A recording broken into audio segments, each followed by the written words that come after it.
שלום לכל הצופים והמאזינים. היום אנחנו נבאר את ברכת שהחיינו. חכמים תקנו לנו לברך ברכת שהחיינו על כמה וכמה דברים.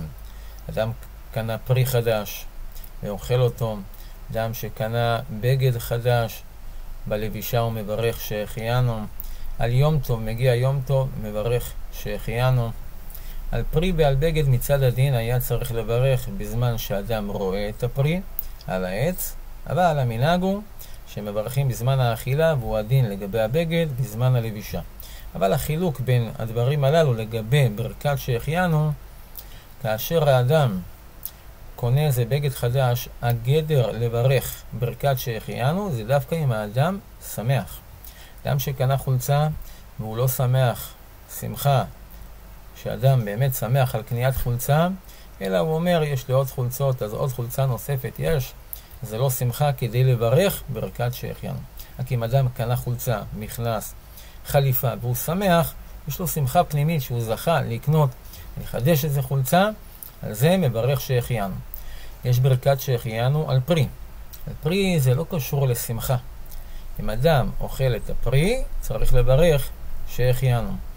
אין חיוב לאכול, אבל כאשר הוא אוכל, מברך ברכת שהחיינו. על יום טוב, זה דין שונה.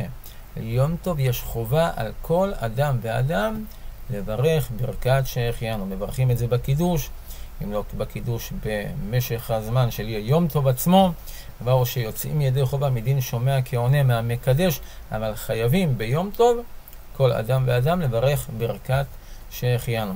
אז הגדרים הם כאלה, כשאדם קונה חולצה, אז רק אם הוא נהנה ויש לו שמחה בזה, אז הוא מברך ברכת שהחיינו. אבל זה על דברים שהמנהג לברך עליהם שהחיינו. לדוגמה, אדם קנה נעליים, אפילו יקרות מאוד, המנהג שלא מברכים שהחיינו. אותו דבר, אדם קנה רכב חדש, לא מברכים שהחיינו.